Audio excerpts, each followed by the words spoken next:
Olá a todas, olá a todos. Hoje teremos a unidade número 3 do curso de Teoria Geral do Processo da Faculdade de Direito da Universidade de São Paulo. O tema que trataremos é normas de direito processual. Eu tenho hoje a honra de dividir os trabalhos com o meu orientando no curso de pós-graduação da Faculdade de Direito da Universidade de São Paulo, Dr. Pedro Jesus, mestre e doutorando na faculdade, e hoje nós vamos fazer essa exposição de uma forma dialogal, de modo a fazer com que tenhamos toda essa matéria que diz respeito ao objeto da norma de direito processual, as fontes das normas de direito processual, processo e constituição, processo e espécies normativas, processo e jurisprudência ou direito jurisprudencial, processo e convenções processuais, interpretação da lei processual e eficácia da lei processual no espaço e no tempo. Esse, então, é o breve sumário da exposição de hoje. Então, para começar, em primeiro lugar, nós temos que analisar certas noções básicas sobre as normas de direito processual, ou o objeto do direito processual. E, para isso, evidentemente, há necessidade de se distinguir aqui as normas jurídicas de direito material e as normas jurídicas de direito processual. Então, aqui há uma passagem de José Frederico Marx, que foi professor na Faculdade de Direito da Universidade de São Paulo, que diz o que dispõe a norma jurídica de direito material ou substancial. E o que Frederico Marx dizia, Pedro? Pois bem, muito bom dia, professor. E Frederico Marx dizia que as normas de direito material, elas regulam as relações da vida, compondo conflitos de interesses instaurados entre os integrantes dessa sociedade, e, portanto, como que Ovenda também dizia, né, regulamentando as posições de vantagem em relação a um bem específico.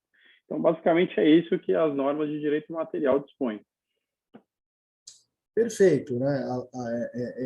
As normas de direito material acabam por regular e organizar as funções socialmente úteis. Então, quando nós pegamos, por exemplo, um Código Civil, as normas são prevalentemente de direito material. Isso não significa que não tenhamos regras processuais dentro do próprio Código Civil. Por exemplo, quando na questão da paternidade, quando há recusa daquele indigitado pai de fazer o exame, aquilo gera uma presunção de que ele é o pai, porque houve a recusa injustificada para se fazer o exame. Essa norma está no Código Civil, no entanto, é uma norma ligada a uma presunção que então, muito próxima ao direito material. Então, isso não significa que nós tenhamos apenas normas de direito processual e material num Código Civil, e isso também, vendo do outro lado, né, o Código de Processo Penal e o Código de Processo Civil, que são códigos processuais, isso não significa que não encontremos normas de direito material. Então, a norma substancial, ao regular a vida, acaba colocando noções ao julgador para bem julgar, ou seja, estabelecem critérios para o julgamento. Quando não se aplica a norma de direito material corretamente na decisão de um caso concreto, há aquilo que se chama de erro ao julgar, ou error injudicando. Quando já há um equívoco em relação às normas processuais, aí, por serem normas instrumentais, houve um equívoco no critério de proceder. Então, há um erro de procedimento ou error in procedendo. Então, Frederico Marx, ao se referir às normas de direito material, menciona que elas dizem respeito às disposições estatuídas sobre as atividades que se desenvolvem no processo, com os seus conceituários lógicos de disciplinamento da atuação dos órgãos judiciários, ou por que não dizer dos órgãos jurisdicionais, quando, por exemplo, numa arbitragem, a arbitragem é de direito. Então, além de disciplinar a atuação dos órgãos jurisdicionais, disciplina também a atuação das partes, dos terceiros que ingressam no processo e, ao ingressarem no processo, passam a ser parte, quer determinando-lhes a respectiva posição processual, quer tratando de suas recíprocas relações ao longo de todo o arco procedimental. E aqui é importante dizer que tem normas híbridas, não é, Pedro? O que você pode dizer sobre elas? Pois é, professor. Antes, eu só fazer uma complementação em relação a essa definição, essa noção passada pelo professor Frederico Marques. É uma noção que evidencia que ela está baseada na ideia de que o processo constitui uma relação jurídica própria, né, distinta do direito material, que vai servir de fundo e discussão ao processo. Como demonstrado, né, como abordado na aula da unidade 1, né, professor, hoje em dia, se há um conceito, se tem um conceito muito mais abrangente do que é uma norma de direito processual, né, abrangendo também os métodos de resolução de conflitos, inclusive métodos que previnem o conflito e impossibilitam que ele, ou tornam desnecessário que ele desague no Poder Judiciário para ser resolvido. Então, hoje em dia, você tem uma noção muito mais abrangente. Mas, de toda forma, essa noção do professor Frederico Marques, ela é uma noção que aparece em muitos escritos atualmente sobre o direito processual, e ela evidencia algo que é traduzido na própria estrutura do Código de Processo Civil. Você vai ver na parte geral, né, professor, que tem aí a disciplina, passando da competência, falando sobre a competência, falando sobre os sujeitos que participam do processo, as partes, terceiros, também fala de os sujeitos que estão em posição secundária, né, que se fala dos auxiliares da justiça, que também fala dos procuradores. Então, essa noção é importante, né, ela tem a sua relevância, ela mostra uma parte do fenômeno, mas deve ser feita essa ressalva, né, professor? Como o senhor fez muito bem na unidade 1. Em relação às normas jurídicas de natureza híbrida, o professor Dinamarco, né, com base até em Ciovenda, ele fala aqui que há institutos que têm uma natureza bifronte, né? São as chamadas faixas de estrangulamento entre direito material e processo, havendo uma dificuldade muito grande entre aqueles que estudam de identificar determinados institutos como de direito material ou de direito processual. E aqui, acho que talvez um que seja bastante polêmico é a questão da responsabilidade patrimonial, né, professor? Que é tanto disciplinada pelo Código Civil quanto pelo Código de Processo Civil. Aquilo, o Dinamarco fala de institutos bifrontes. Eu diria que são institutos que integram o direito material e o direito processual. Há mais uma integração. No caso Watanabe, se utiliza da expressão relativização do binômio direito e processo, que é algo que deve ser uma tentativa de aproximação cada vez maior do direito material com o direito processual. Fato é que existem normas que têm esse caráter híbrido ou esse caráter integrativo, onde se verifica noções de direito material e de direito processual. Então, aqui, por exemplo, quando se pensa em competência, há critérios para atribuição de competência de acordo com a matéria. E, ao se tratar a matéria, eu estou, na verdade, definindo qual é o órgão jurisdicional competente a partir da discussão de fundo em torno da controvérsia de fundo. Então, se verifica muito essa questão. Prova também, na essência, está ligada ao direito material. Mas quando se pensa na maneira pela qual se produz a prova, em juízo, nós estamos falando de uma norma de direito processual. E um outro dado muito importante, e aqui foi bem lembrado por você, Pedro, é que Frederico Marques, quando faz essa verificação, essa distinção entre norma de direito material e direito processual, não leva em consideração a noção moderna hoje que existem outros métodos adequados de solução das controvérsias, como a conciliação e a mediação, que estão fora da atividade judicial, que podem ser cumpridos por terceiros facilitadores para a solução do conflito, e que também integram a jurisdição. Então, essas normas todas, que foram muito prestigiadas e elaboradas nos últimos anos, que acabam por incentivar esses métodos consensuais de solução dos conflitos, nós não estamos falando aqui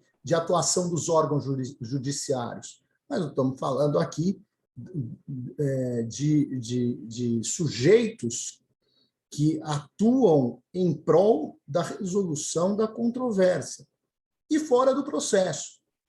E evidentemente que essa disciplina de como se faz uma conciliação, como se conduz uma mediação, são normas de caráter processual, razão pela qual essas disposições normativas se referem ao modo de resolução dos conflitos, numa definição mais moderna, e que, evidentemente, acaba também disciplinando a atuação não somente dos órgãos judiciários, mas também dos órgãos jurisdicionais, incluindo aqui ao lado dos órgãos judiciários a arbitragem, e também a disciplina de atuação das partes e de terceiros, e também de outros que também atuam na resolução das controvérsias, como conciliadores, mediadores, porque isso faz parte de um dos objetivos do Estado, promover a pacificação social com justiça.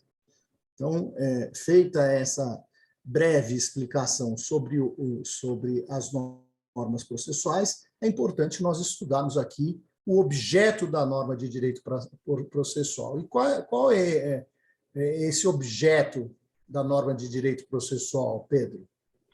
O objeto da norma de direito processual, acho que a gente pode caracterizar eles pelos métodos de resolução dos conflitos, os comportamentos dos sujeitos que intervêm no processo, o juiz, partes, que são considerados sujeitos parciais, terceiros e auxiliares da justiça, escrivão, oficial de justiça, testemunha, e a consequência dos atos desses sujeitos processuais que intervêm no processo. Muito bem. Então, o primeiro ponto dispõe sobre os métodos, quais são os métodos de resolução das controvérsias, e depois o segundo grupo de normas de respeito aos comportamentos dos sujeitos que podem atuar no processo, ou eu diria, até previamente ao processo também, uma vez que existem métodos adequados de solução das controvérsias que justamente ocorrem antes da formação do processo. E, por fim, aquelas normas que dispõem sobre as consequências ligadas aos atos dos sujeitos processuais, que podem ser atos comissivos ou atos omissivos, e com as consequências lógicas desse comportamento para com o processo. Esse é um critério de classificar o objeto da norma de direito processual, ou seja, vista aqui a partir de como essa norma incide, não é? Diria qual é mesmo o objeto da norma de direito processual e no que essa norma incidirá, se diz respeito aos sujeitos do processo, se diz respeito ao método, se diz respeito à consequência dos atos processuais. Mas há outro critério, o critério ontológico, né? E aí a natureza da norma é definida pelo seu objeto, e não pela sua localização em termos de regência da norma. E aí nós vamos ver em qual é o objetivo ou objeto da norma, para saber qual seria esse objetivo da norma de direito processual. E normas heterotópicas, não é? O que são normas heterotópicas? São as normas de natureza processual, né? Na verdade, não só dizem respeito ao processo, né? Mas no direito como um todo, não necessariamente aquele corpo de leis e a preponderância, né, a índole desse corpo de leis, vai determinar a natureza da norma que está contida nesse corpo, né? Então, deve ser analisado o objeto dessa norma. E o que são as normas heterotópicas? São normas, e existem normas de direito processual heterotópicas, são normas de direito processual que podem ser encontradas em outros corpos de lei, dedicados preponderantemente à disciplina de direito substancial, ao estabelecimento de normas de direito material, como o Código Civil e o Código de Defesa do Consumidor, né? Então, aqueles exemplos que nós demos, né, professor? Responsabilidade patrimonial, a questão da prova, há muitos processualistas que entendem que esses institutos eles têm unicamente uma natureza de direito material. Então, portanto, as normas sobre esses assuntos, nesses códigos, elas seriam heterotópicas, né? Seriam normas de direito processual inseridas em diplomas que versam sobre o direito material. Mas se você pegar, por exemplo, o Código de Defesa do Consumidor, vocês vão encontrar capítulos sobre direito coletivo, sobre tutela jurisdicional dos direitos coletivos. Perfeito. E no Código de Processo Civil também, né, professor, até há uma divergência na doutrina, muitos indicam que o prazo para o cumprimento de sentença, né, aquele prazo baseado naquela decisão que determina que o executado ele pague o que deve ao credor, esse seria um prazo de direito material. É claro que essa discussão me parece que já foi esvaziada, mas havia, de fato, essa discussão e que tinha repercussões, né? Consequências jurídicas bastante importantes. Interessante que ela às vezes volta, né? Por exemplo, há um acórdão que até foi disponibilizado em uma das unidades que versava sobre o Decreto-Lei número 911 de 1969, que dispõe sobre alienação fiduciária de bens móveis. E uma questão que precisava saber era se os prazos lá dispostos nesse decreto eram prazos de direito material ou direito processual, porque na visão agora do Código de Processo Civil de 2015, os prazos processuais são contados em dias úteis, já os prazos de direito material são contados em dias seguidos. Então, vejo que existe ainda uma dificuldade e volta e meia isso pode vir à tona, vai saber como é que nós faremos a contagem de um determinado prazo diante dessa especial forma de se contar o prazo do Código de Processo Civil de 2015, que foi uma reivindicação da advocacia para que houvesse o tempo de descanso, não se contasse o fim de semana no cômputo dos prazos. Isso foi uma reivindicação. Só que aí, uma vez aprovada no Código de Processo Civil, acaba gerando alguma celeuma quando justamente há essa questão de se indagar se o prazo é de direito material ou é de direito processual. Razão pela qual isso tudo que nós estamos falando não é algo inútil, ela tem a sua importância prática muito grande na medida em que, ao disciplinar que uma norma é de direito processual, nós teremos certas consequências. E uma das consequências é justamente o prazo que eu já me referi com essa nova disciplina do Código de Processo Civil. E também há, nas próprias normas processuais, uma divisão entre normas de processo e normas de procedimento. Como você poderia explicar essas normas, essa divisão, Pedro? Pois é, professor, é uma divisão que é feita costumeiramente pela doutrina entre normas de processo e normas de procedimento. Então, seriam as normas de processo, né, em sentido estrito, as relacionadas ao direito de ação, as partes, capacidade, legitimidade, as provas, a sentença e por aí vai. Essas normas de direito processual, elas regulamentariam as situações jurídicas assumidas pelos sujeitos do processo, o órgão jurisdicional, o autor e o réu. Então, disciplinando o que pode ou não se pode fazer. Já as normas procedimentais disciplinam de a forma como vai ser assumido o processo, a forma do processo, que é o encadeamento dos atos e fatos inclusive quanto à sua forma, tempo e lugar.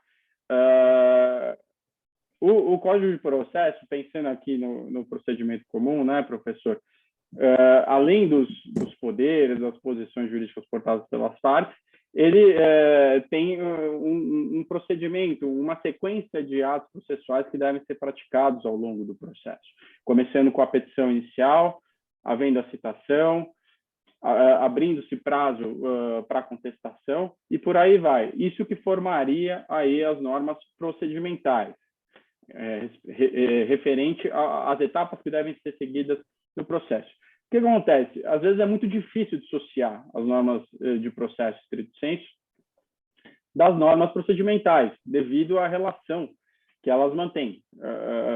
Normas referentes ao processo muitas vezes determinam o desenho que deve seguir o procedimento. Então, tem uma importância didática aqui, esse conceito, mas na prática, às vezes, é muito difícil dissociar uma da outra.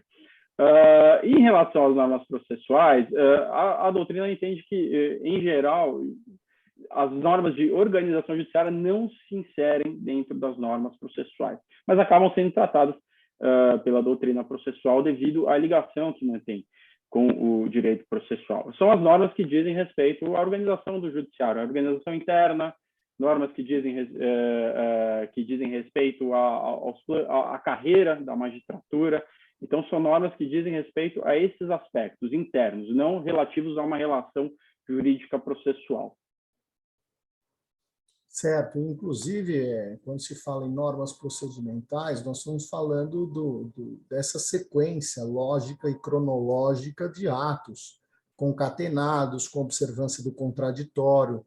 Então, nós estamos falando aqui de uma sequência íncita à própria ideia de processo, que vem do latim procedere, que significa caminhar adiante, e isso tem a ver com essa ideia de concatenação lógica e cronológica dos atos, com respeito ao devido processo legal, em especial ao contraditório, para que o processo chegue ao fim, com a outorga da tutela jurisdicional a quem tiver razão, e uma vez reconhecido esse direito, que sejam colocados à disposição de quem foi reconhecida essa situação jurídica de vantagem, a realização de atos práticos e materiais para que haja a satisfação do direito naquelas hipóteses em que a decisão, a sentença, não é autossuficiente. Por exemplo, uma sentença meramente declaratória, numa ação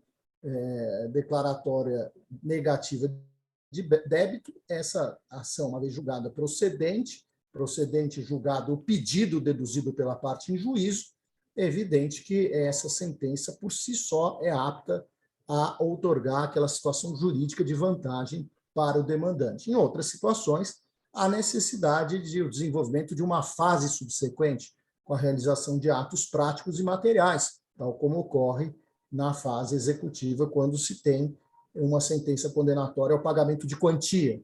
Então, há a necessidade da realização de atos práticos e materiais.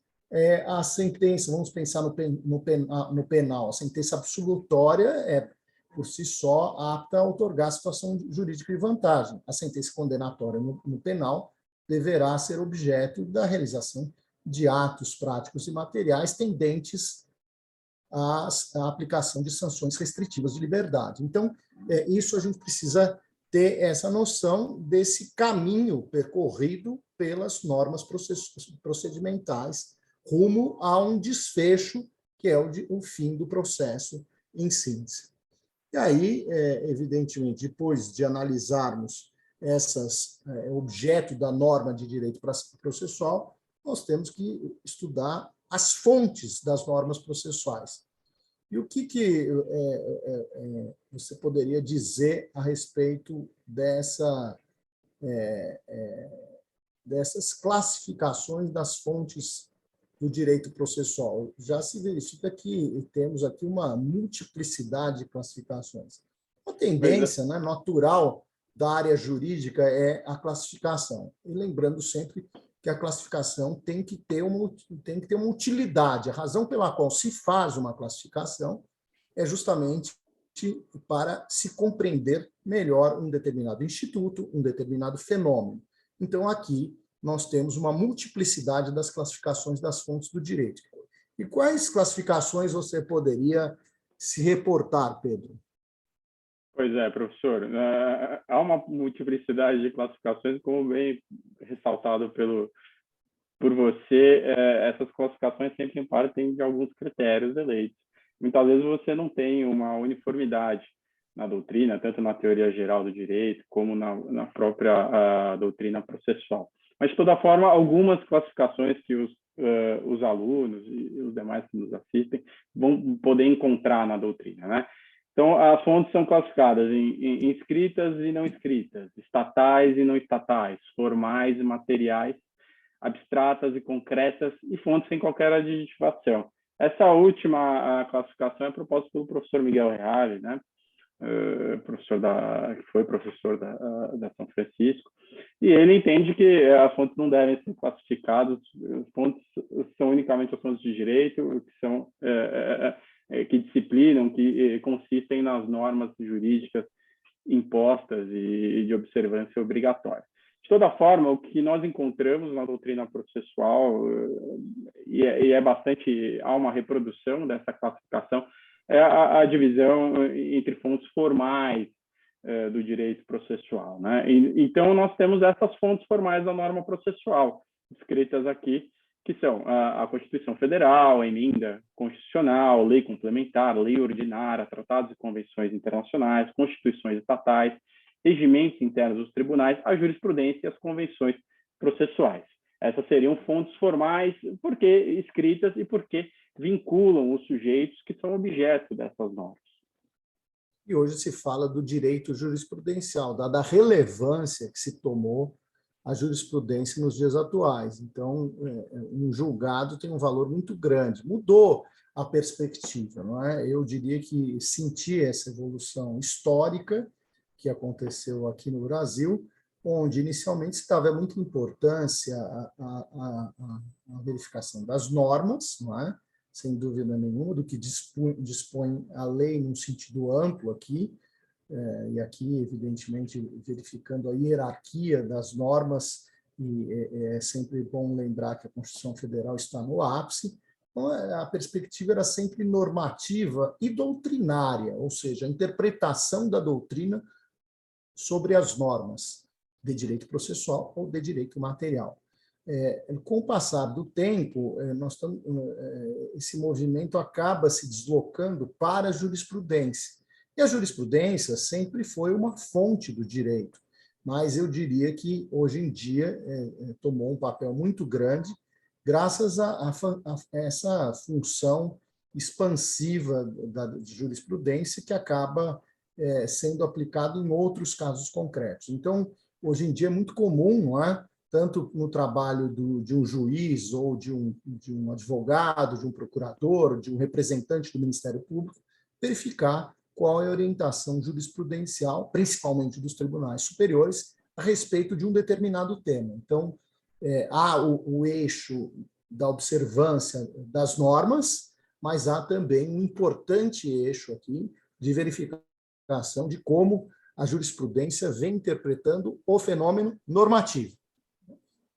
E, finalmente, as convenções processuais, que são acordos entre as partes sobre como o processo procederá, estando ele pendente ou não. As convenções processuais podem ser pactuadas previamente à existência do litígio ou pós-litígio ou durante o litígio. E elas representam negócios jurídicos processuais ou negócios jurídicos relacionados com o processo. Então, as convenções processuais são também denominadas de negócios jurídicos processuais, ou ainda uma outra definição também muito válida, nome de um artigo do professor Leonardo Greco, que foi publicado na Revista de Processo, que recomendo a todos, atos de disposição processual. Então, dentro dessa classificação das fontes formais da norma processual, então poderíamos fazer essa divisão tríplice que liga, em primeiro lugar, normas, segundo, jurisprudência, terceiro, convenções processuais, ou seja, atos de disposição das partes a respeito do processo, instaurado ou a instaurar. E aí, diga, Pedro, por favor. Né, professor? Essas são as fontes que são, de forma ordinária, mencionadas pela doutrina, né? Mas você vai verificar na teoria geral que há uma discussão se a doutrina e os costumes jurídicos também constituem fontes de norma jurídica, né? Mas a doutrina processual, especificamente, costuma indicar essas três fontes: a lei, jurisprudência e convenções processuais. Eu não sei a opinião do professor, mas também, só para complementar um pouquinho, há esse debate sobre doutrina e costumes.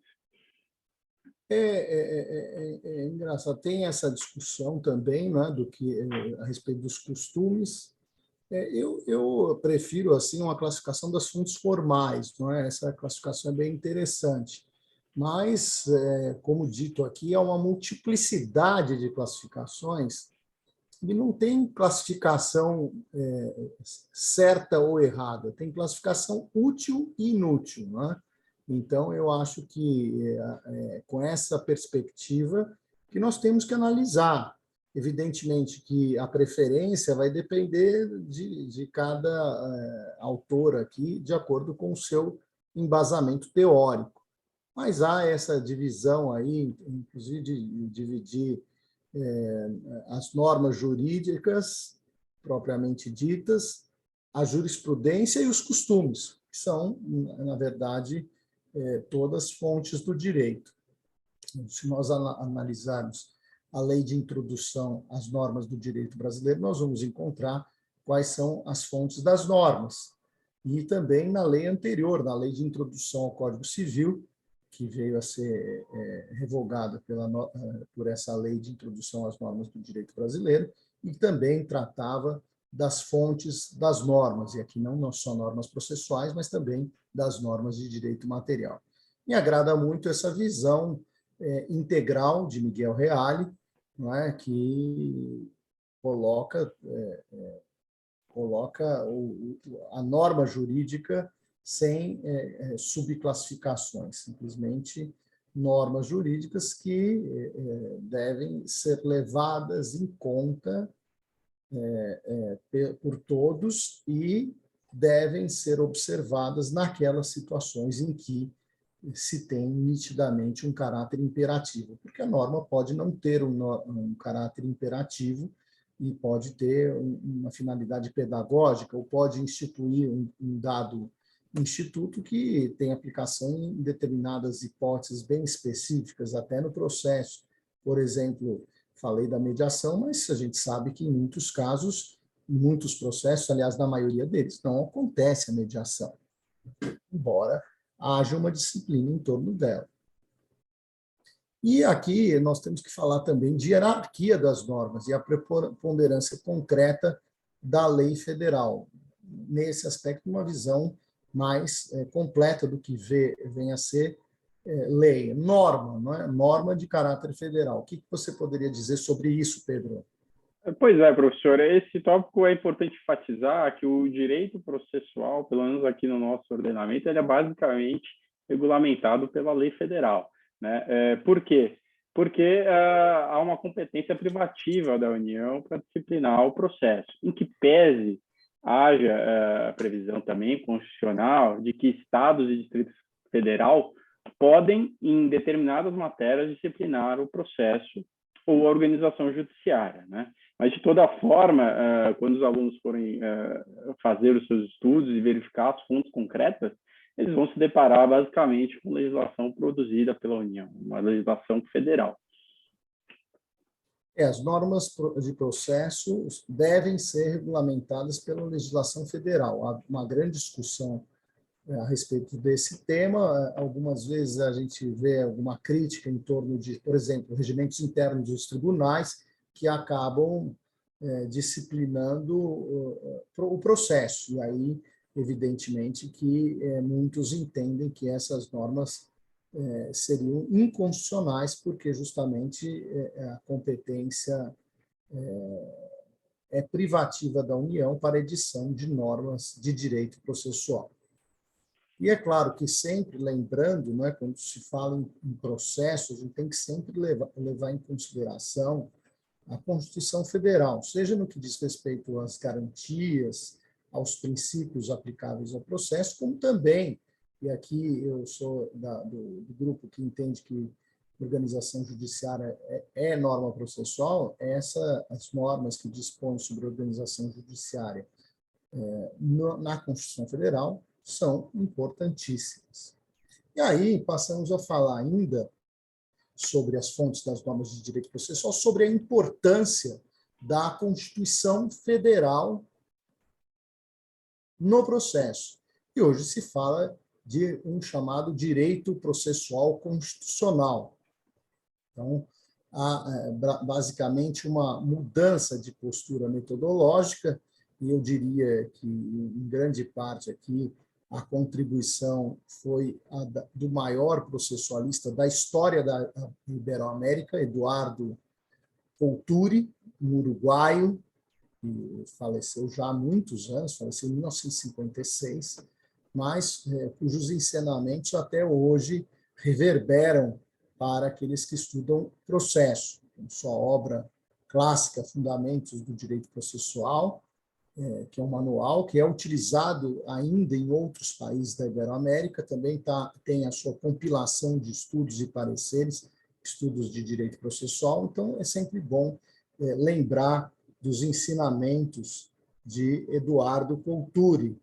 E aqui é preciso lembrar sempre que essa visão do direito processual constitucional é simplesmente uma visão particular de se enxergar o processo a partir dos princípios, das garantias e das normas constantes da Constituição Federal. Então, sobre essa mudança de postura metodológica para passar a Constituição no centro do direito processual, o que você poderia dizer, aqui lembrando os ensinamentos de Couturi e Dinamarca? Professor, o que se verifica é que a partir da segunda metade do século XX, século passado, houve uma mudança de postura metodológica na doutrina, e tanto na doutrina nacional, aqui os autores brasileiros, quanto na doutrina estrangeira. Eu destaquei aqui o Couturi, que tem um livro que trata da interpretação das normas do direito processual, em que ele defende aqui que a interpretação deve passar necessariamente pela análise dos princípios, das garantias e das normas da Constituição. Então, você teria uma estrutura externa ao direito processual que condicionaria a criação, a interpretação e a aplicação das normas de direito processual, né?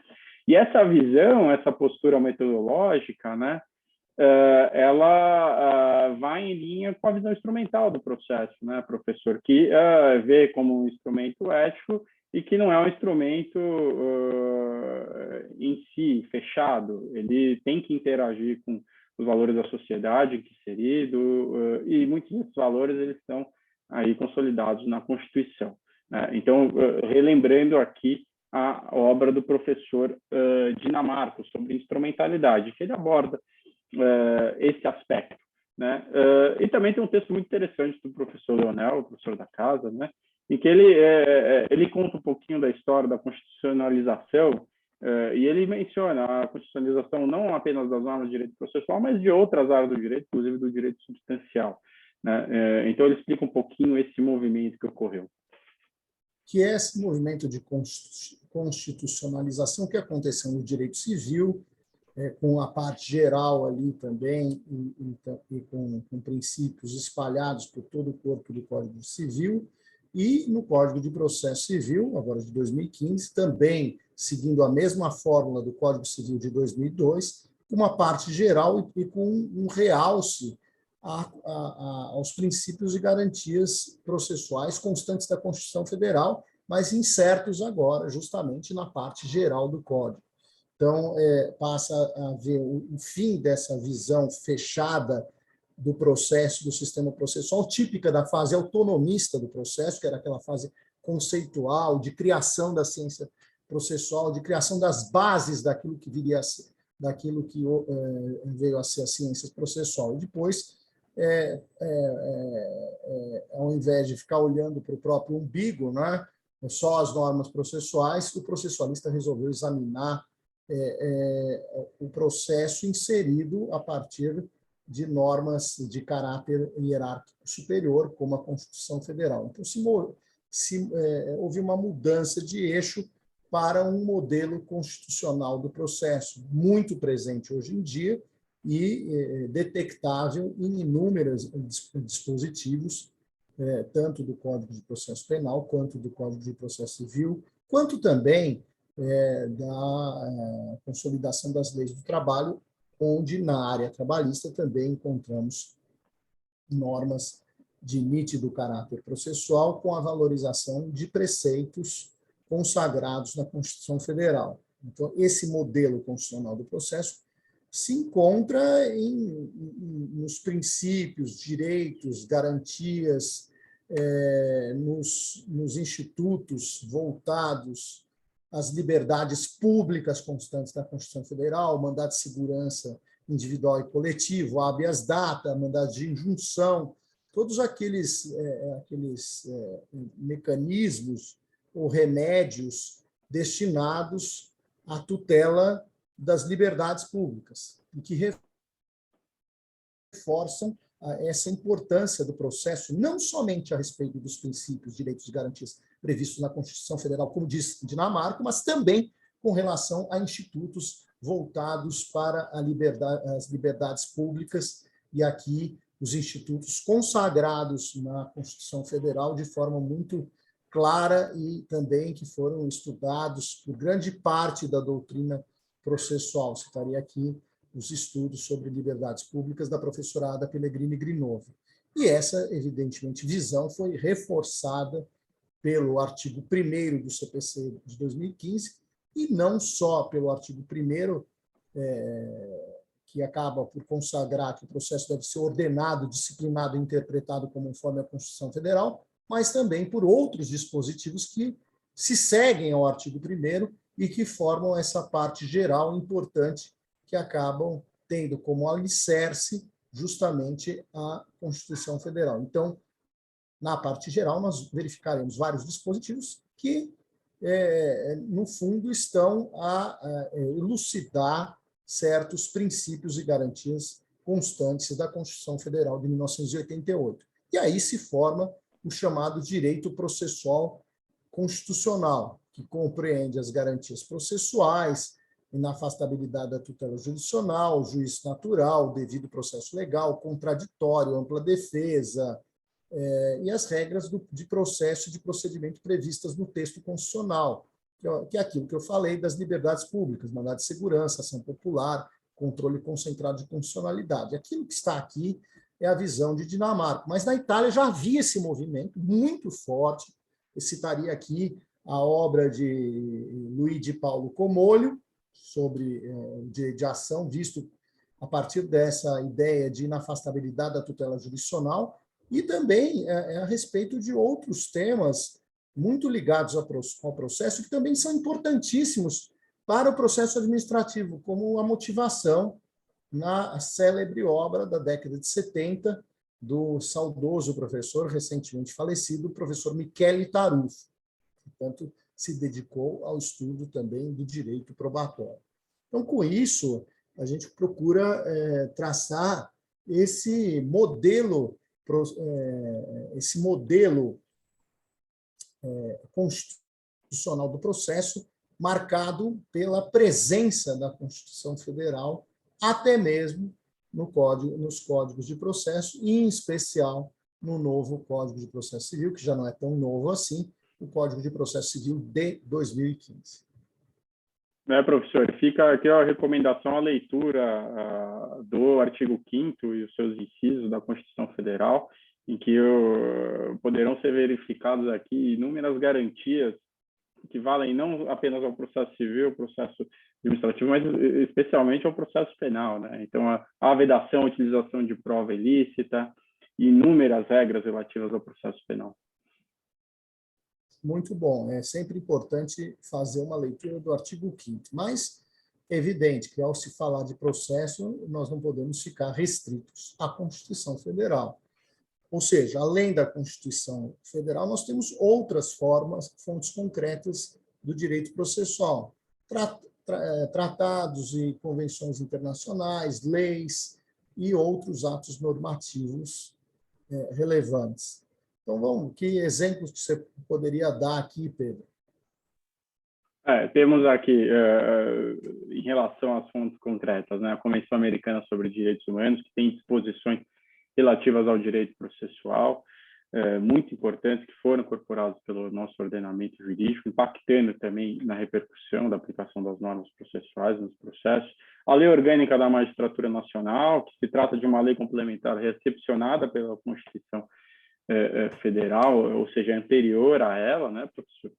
O Código de Processo Civil, que é um dos instrumentos mais relevantes aqui na área do exercício da jurisdição civil, o Código de Processo Penal, a consolidação das leis do trabalho, que aqui elas tratam não apenas do direito substancial, do direito material, mas também do direito processual, dos procedimentos discutindo conflitos em situação nas relações de trabalho, o Código de Processo Penal de Militar, a Lei da Ação Civil Pública, que é muito relevante aqui na tutela dos direitos transindividuais, o Código de Defesa do Consumidor, que contém disciplina processual também, não apenas no tocante à tutela coletiva dos interesses, mas até da tutela individual dos interesses do consumidor, né?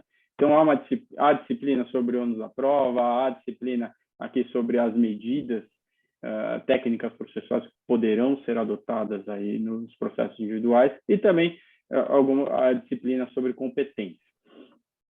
Seguindo aqui, temos a Lei dos Juizados Especiais Civis e Criminais, que é bastante relevante, Lei da Arbitragem, e em seguida aqui as constituições estaduais, que disciplinam, especialmente elas dispõem sobre normas de organização judiciária, e os regimentos internos dos tribunais, por fim, aqui, que também disciplinam os procedimentos no âmbito dos tribunais. Basicamente, isso é um desenho sucinto, sistemático da ordem até hierárquica das normas de direito processual. E é importante sempre ressaltar a vedação constitucional, que matéria processual, seja ela atinente ao processo penal e ao processo civil, aqui compreendido tudo que não for penal, não pode ser disciplinada por medida provisória. Ex vido, artigo 62, parágrafo 1º, inciso 1, a linha B da Constituição Federal.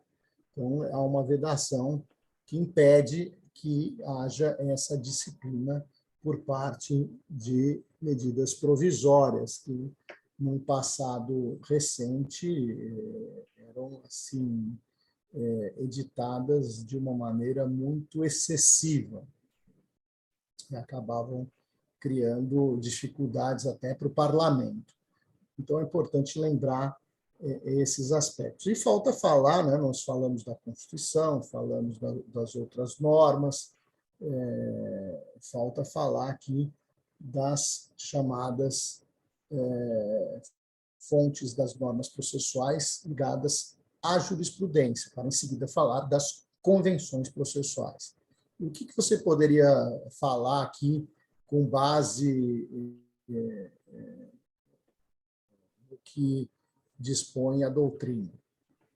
Professor, aqui enfatizar, né, a distinção que é costumeiramente feita pela doutrina, que o ordenamento jurídico brasileiro se filia à tradição romano-germânica, né, que dá uma preponderância às normas jurídicas produzidas pelo legislativo, aquelas normas amplas, gerais, abstratas e impessoais. em detrimento das decisões judiciais.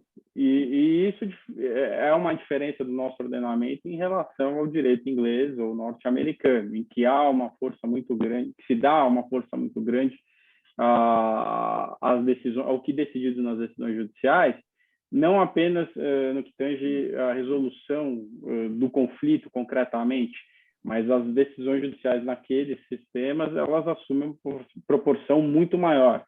E muitas vezes... Como dizer que não tem distinção entre o direito da common law e do direito dos países de tradição romano-germânica, como o Brasil. Evidentemente que no mundo globalizado, com grande circulação das informações, esses sistemas íncitos à cultura ocidental, eles acabam, digamos, fazendo uma influência, não é?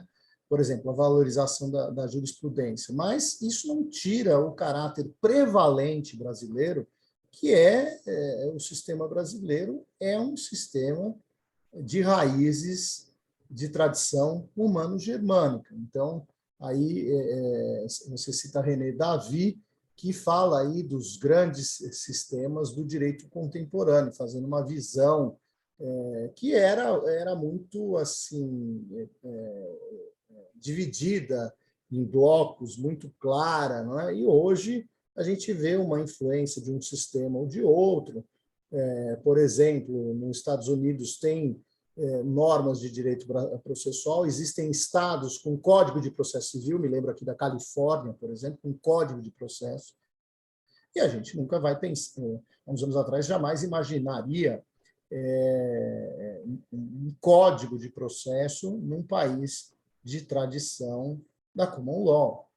Há, sem dúvida nenhuma, uma influência, mas nunca se retirará essa essência do direito brasileiro, que é um direito de origem da tradição romano-germânica. Mas, como eu disse, a gente acaba sempre levando em conta essa influência da jurisprudência como fonte de direito. Isso sempre se estudou, desde quando, há muito tempo, não é? No meu curso de graduação, se destacava a jurisprudência como fonte das normas processuais, mas hoje não há a menor dúvida de que esse papel da jurisprudência tomou uma importância muito grande, inclusive com decisões recentes, né, por exemplo, do Superior Tribunal de Justiça, até tratando das hipóteses em que se cabe um recurso denominado agravo de instrumento, e se as hipóteses são taxativas ou se essa taxatividade deve ser mitigada. E aí, né, a gente tem que pensar na jurisprudência como esse conjunto de decisões judiciais no mesmo sentido. Então, é horrível quando se fala, eu tenho uma jurisprudência. Não, eu não tenho jurisprudência, eu tenho um julgado aqui. E, na verdade, a jurisprudência se refere a um conjunto de decisões judiciais em um mesmo sentido, que não vincula os órgãos jurisdicionais em futuros julgamentos, inclusive os hierarquicamente inferiores, tendo mero valor persuasivo, isto é, capaz de influenciar uma decisão. No entanto, existem hoje decisões dos tribunais superiores que acabam tendo que ser observadas pelos órgãos jurisdicionais hierarquicamente inferiores.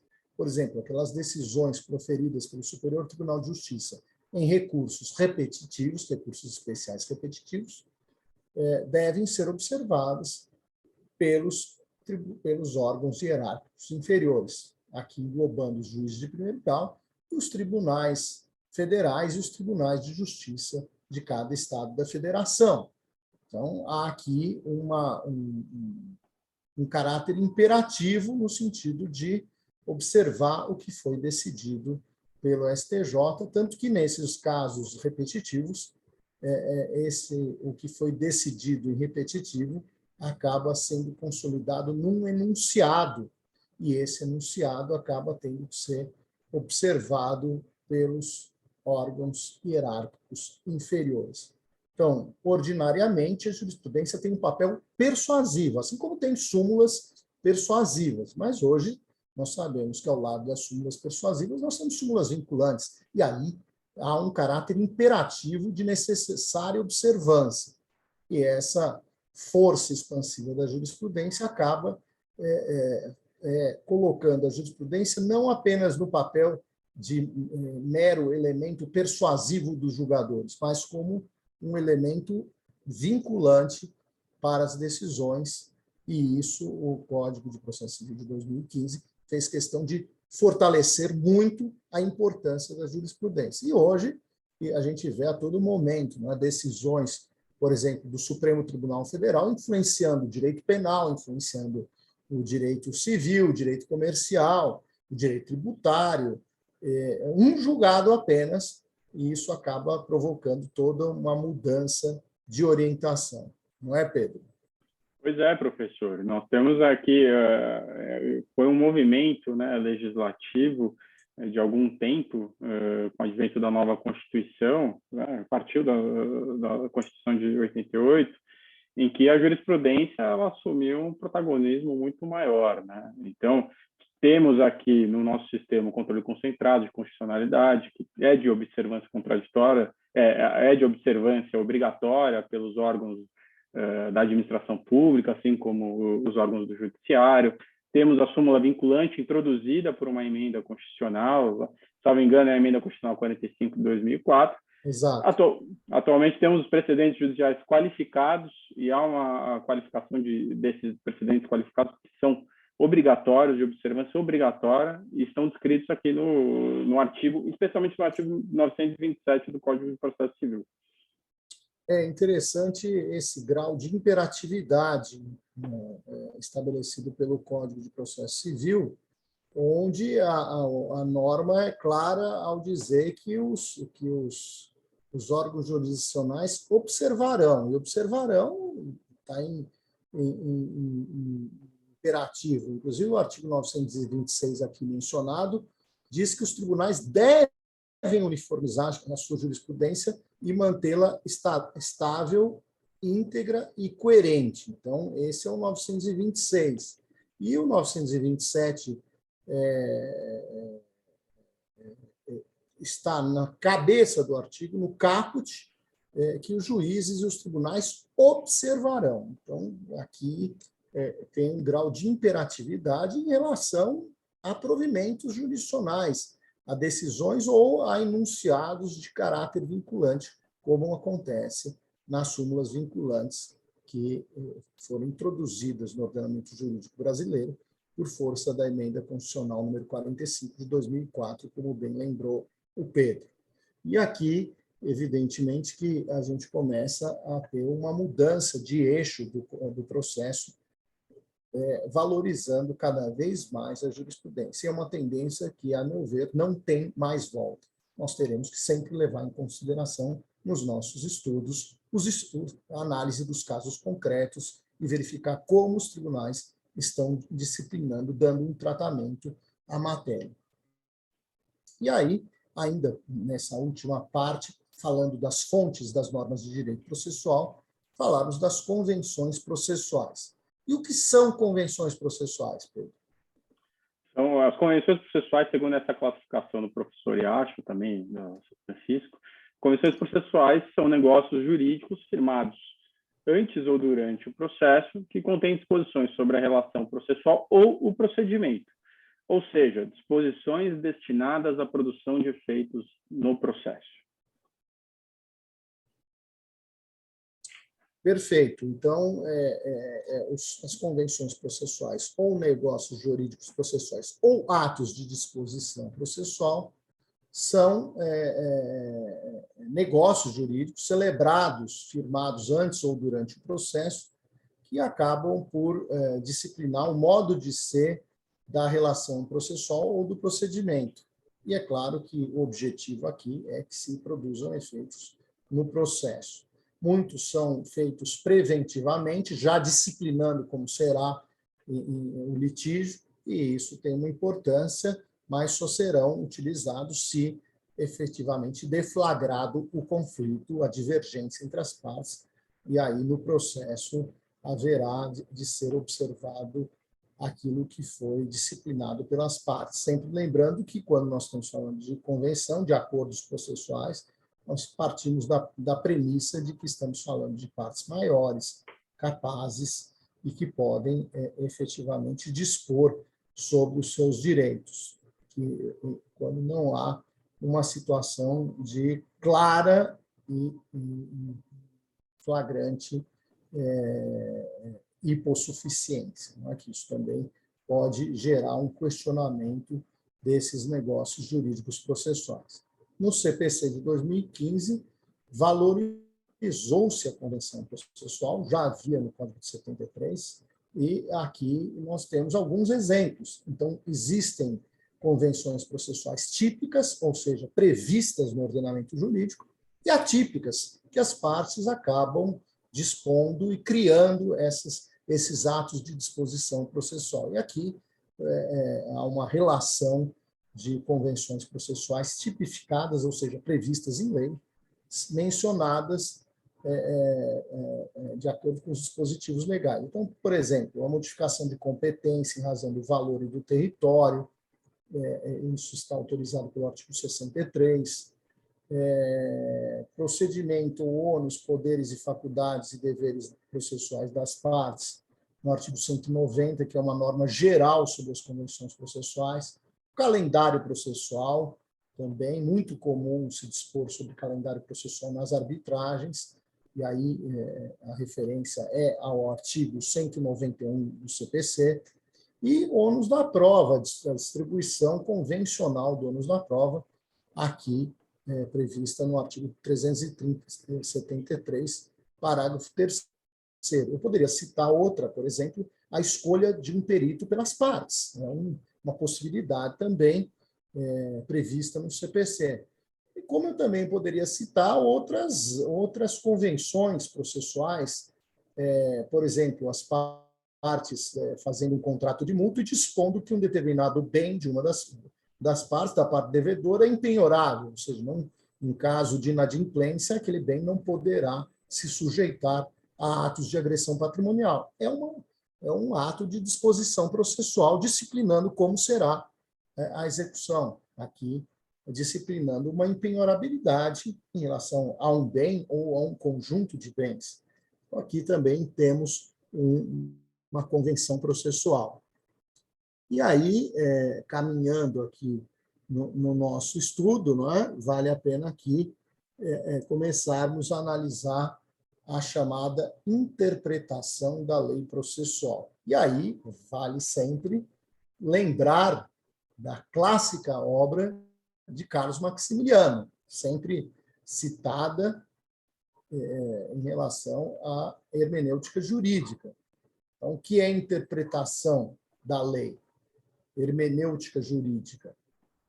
Ciência ou área do conhecimento que estuda os métodos de interpretação da lei. E interpretar significa verificar, precisar, determinar seu significado e alcance. E aí, quais são os métodos de interpretação eleitos aqui para nós analisarmos aqui brevemente com os colegas? Os métodos são o gramatical ou filológico, o sistemático, o histórico, o comparativo e, por fim, o finalístico. São os que são sempre lembrados pela doutrina. Então, vamos lá. Gramatical ou filológico leva em consideração o que está precisamente escrito na lei. Não vou me valer de outras normas para interpretar o que quer dizer aquela norma específica. Simplesmente se fará uma interpretação gramatical, se fará um estudo etimológico das palavras utilizadas para se saber qual o real alcance da norma.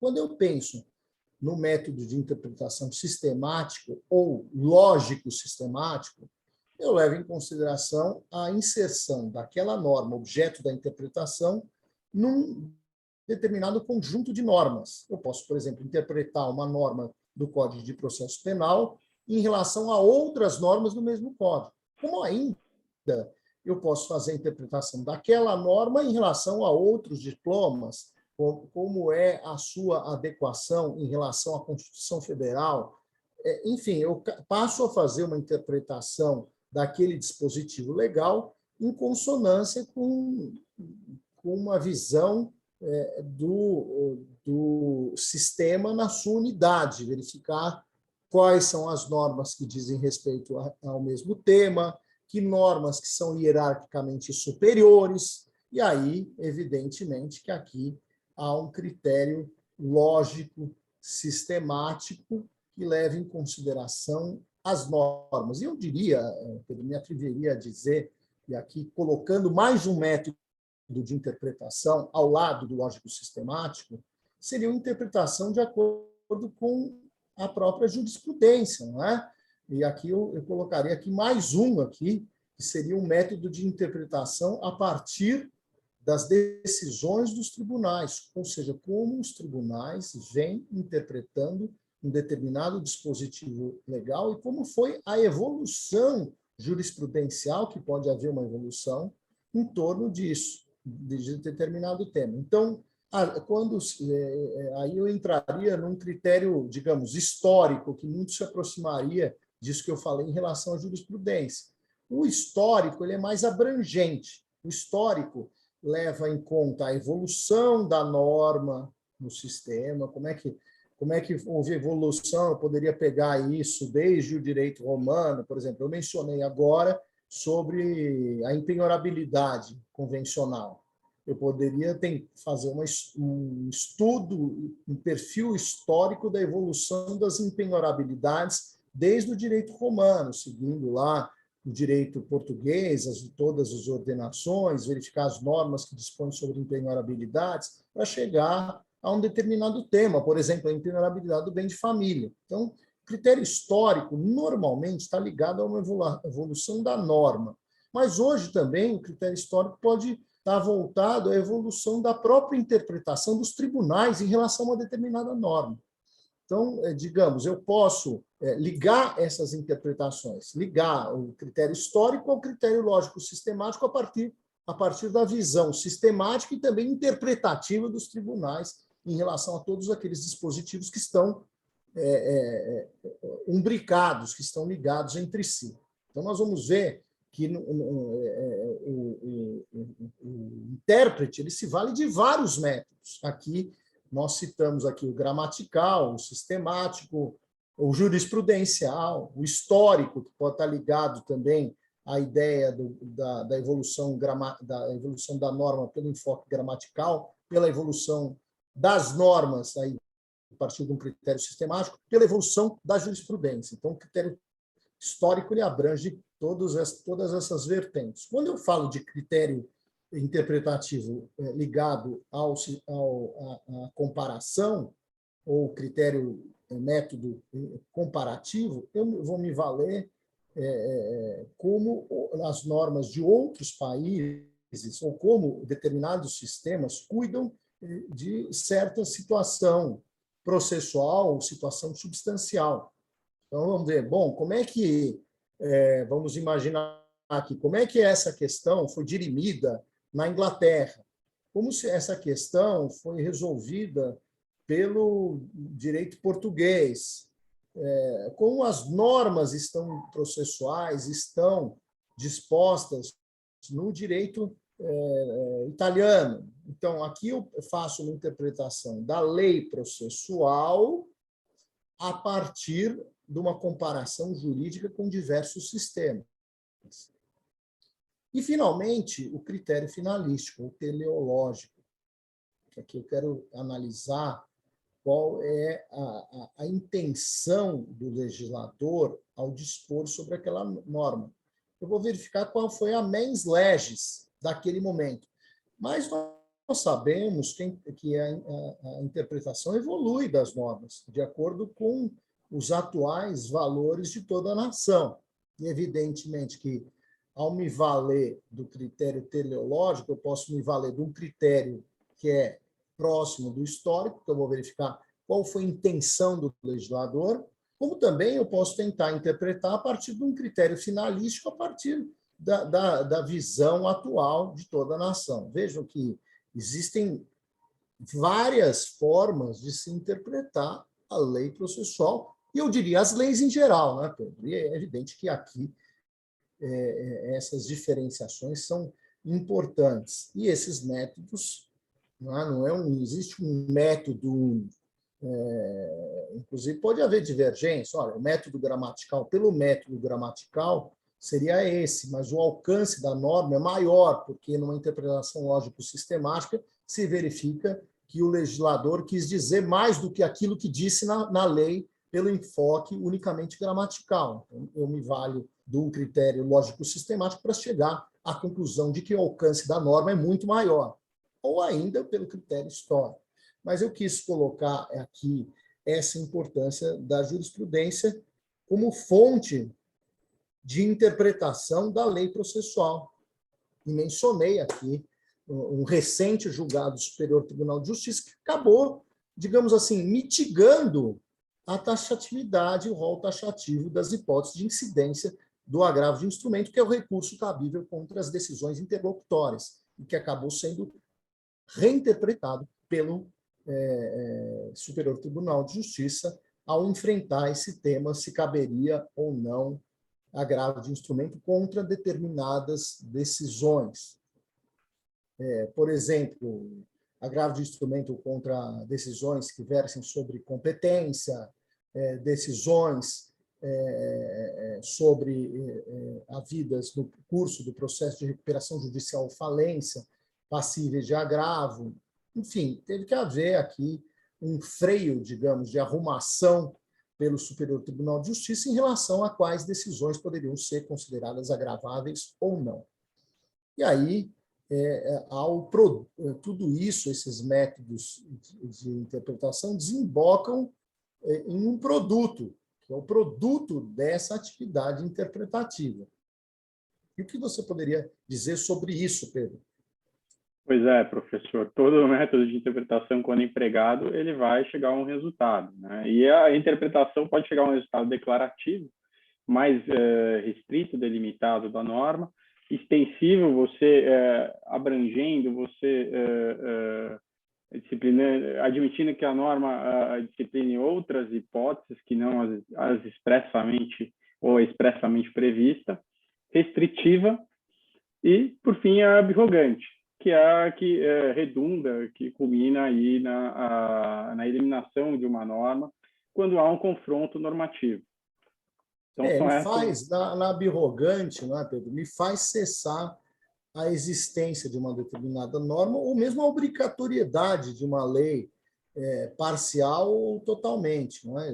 Pode haver uma abrogação parcial ou total. Por exemplo, quando nós temos uma ação direta de inconstitucionalidade julgada procedente, aquela norma é extirpada do sistema. E aqui nós estamos falando de uma abrogação promovida por um órgão do Poder Judiciário, que é o Supremo Tribunal Federal. Ele está aqui, nesse caso, legislando, é outra questão também interessante se pensar, não é? Ele está legislando negativamente ao retirar uma norma do sistema? Mas fale, você ia me dar outro exemplo. Ou, no caso, professor, quando o Supremo Tribunal Federal ele faz declara constitucionalidade ou inconstitucionalidade determinando alguma interpretação da norma, né? Então, é o termo que utilizam, né? É a interpretação conforme a Constituição. Então, dizem que hipóteses, em que situações aquela norma ela vai ser considerada inconstitucional sem estipar ela do ordenamento jurídico, né? Então, o objeto vai ser as possíveis interpretações dessa norma, e ele vai dizer que determinada interpretação é inconstitucional, então deve ser dada outra interpretação. É engraçado que quando se faz uma interpretação conforme, ele, Supremo Tribunal Federal, delimita o que não é uma interpretação correta e estabelece o que, na sua visão, seria uma interpretação correta. Muitas vezes não consegue ser completa, precisa se completar com futuros julgamentos, porque acaba não conseguindo prever as diferentes hipóteses da vida onde aquela norma poderá vir a atuar.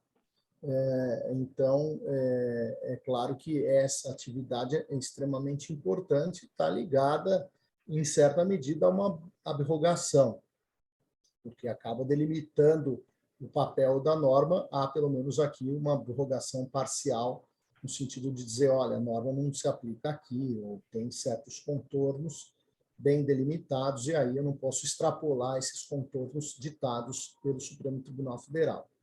E há ainda, na interpretação da lei processual, sempre lembrar a integração.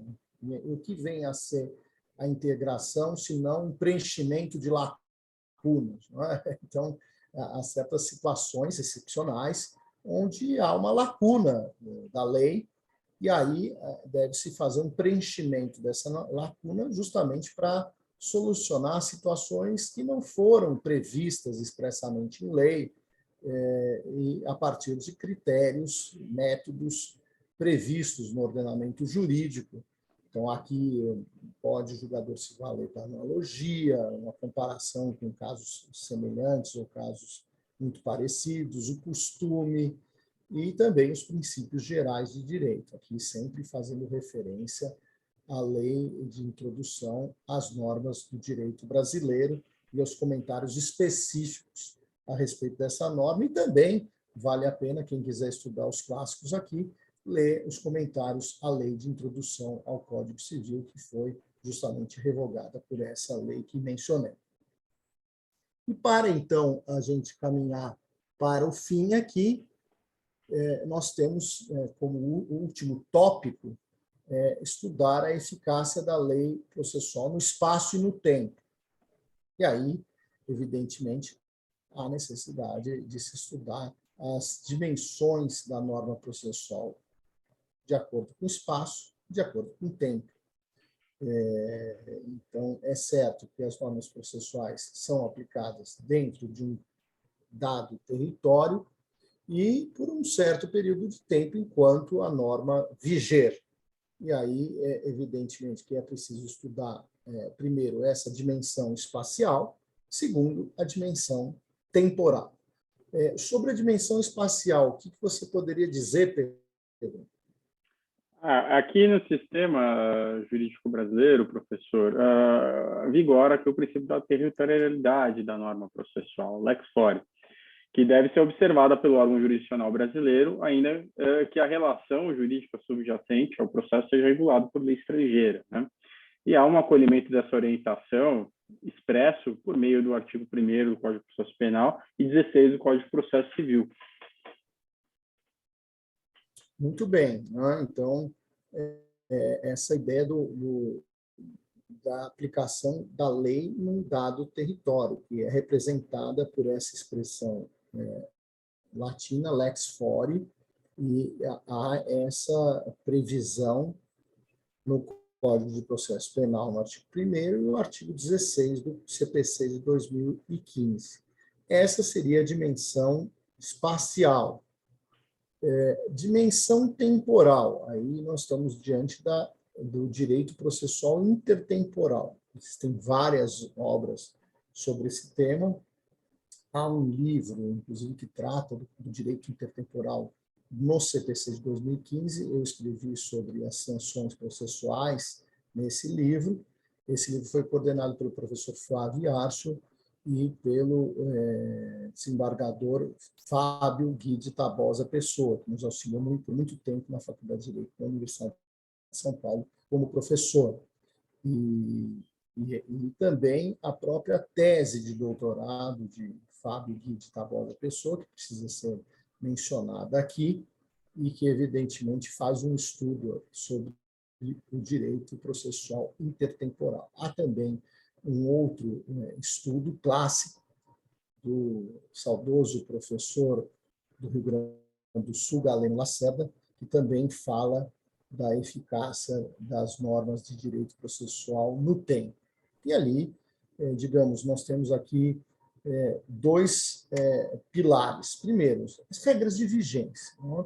Então, as regras de vigência são estabelecidas ou na própria lei processual, quando elas próprias dizem a partir de que momento passa a ter eficácia a norma, ou ainda, no caso de omissão, supletivamente, pela Lei de Introdução às Normas do Direito Brasileiro. Então, primeiro ponto, diz respeito às regras de vigência. O segundo ponto a ser destacado diz respeito ao problema da superveniência de lei, da nova lei processual em relação aos processos em curso.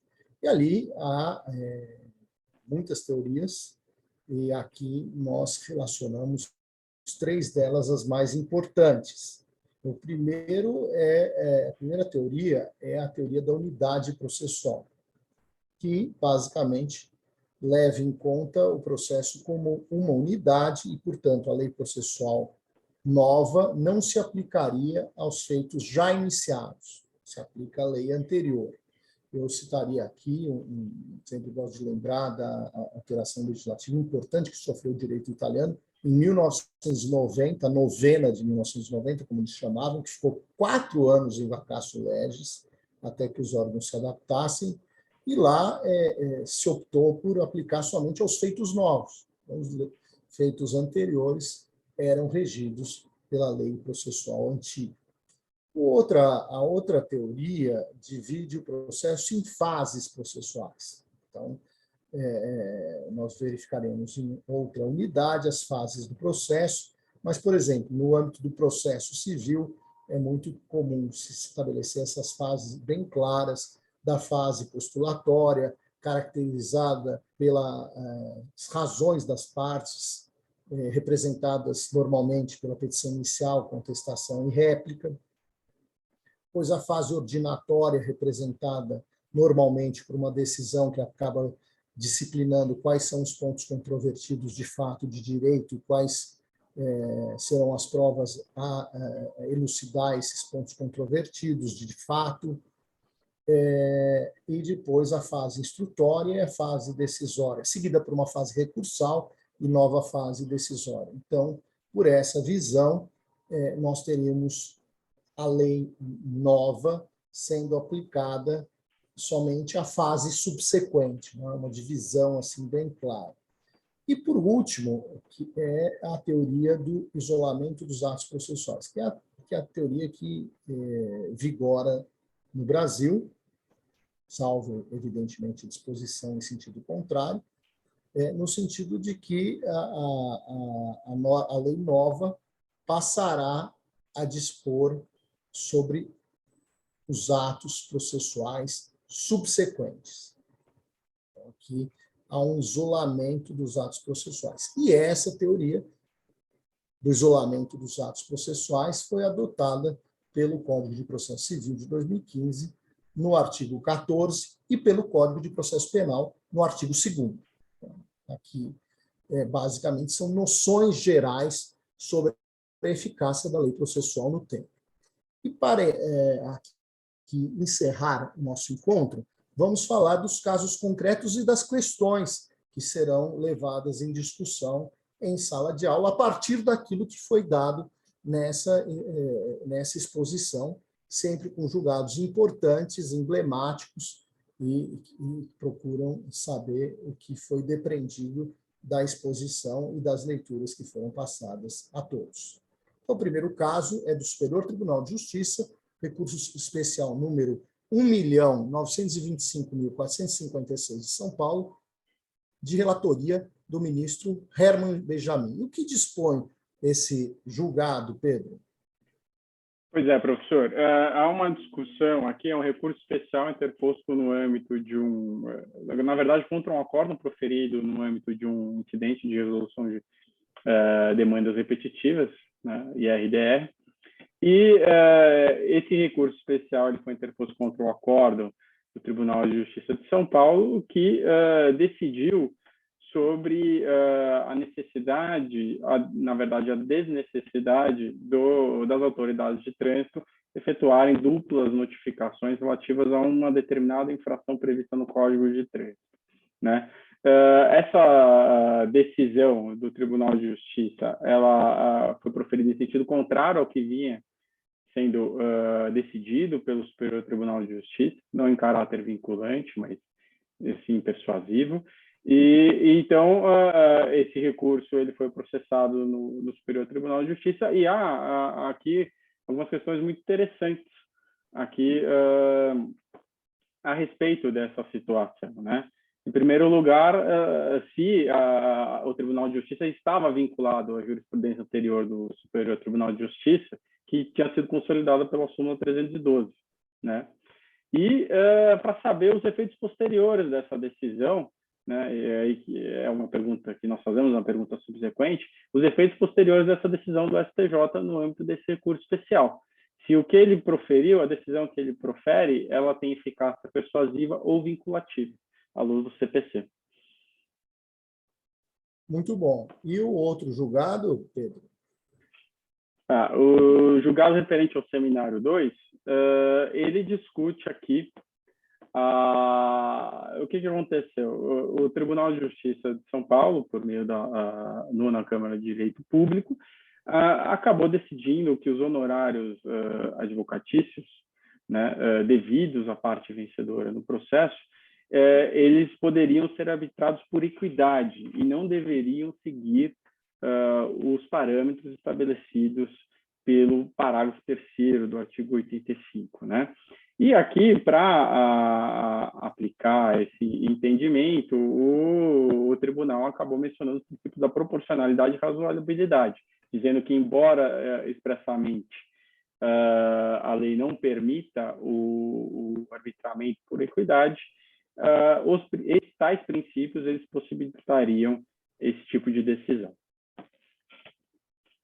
Muito interessante. Inclusive, é uma decisão recente do Superior Tribunal de Justiça, que trata também desse tema, e que é importante fazer menção a essa decisão do Superior Tribunal de Justiça para fazer justamente essa comparação entre o que foi decidido pelo Tribunal de Justiça do Estado de São Paulo e aquilo que veio a ser decidido pelo Superior Tribunal de Justiça recentemente em relação ao tema. E o outro seminário, Pedro? O seminário 3, professor, ele trata discute uma decisão proferida pelo 19º Grupo de Câmara de Direito Privado, no âmbito de um agravo regimental, né? E o que trata? Há uma discussão se a parte recorrente ela tinha adquirido o direito, a faculdade, o poder de interpor embargos infringentes, que é uma modalidade de recurso que foi extinta, né, com o advento do Código de Processo Civil de 2015. Então, há essa discussão a respeito de direito intertemporal e qual é a disciplina que deve ser aplicada a essa situação. Caso bem interessante de direito intertemporal, como é que faz? Não é?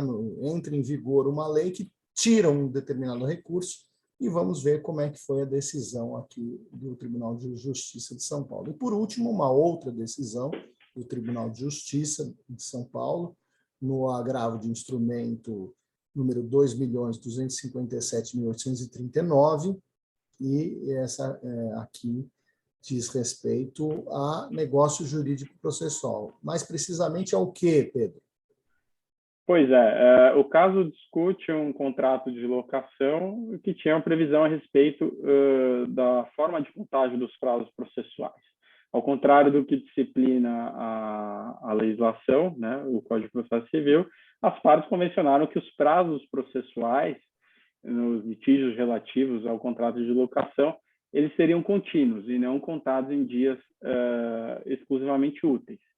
E há uma discussão aqui sobre a validade dessa convenção firmada entre as partes, né? Então, é uma discussão muito interessante, discute aqui os limites da intervenção judicial nessa convenção. Muito bom. Ou seja, qual o limite da liberdade das partes em relação a uma determinada convenção processual. Esses são os julgados mais interessantes aqui a respeito dos temas tratados em aula. Quero aqui, por fim, agradecer a presença do Pedro Jesus nessa aula e agradecer também a presença de todos aqueles que estão nos assistindo. E até o nosso próximo encontro. Muito obrigado. Obrigado, professor. Até mais.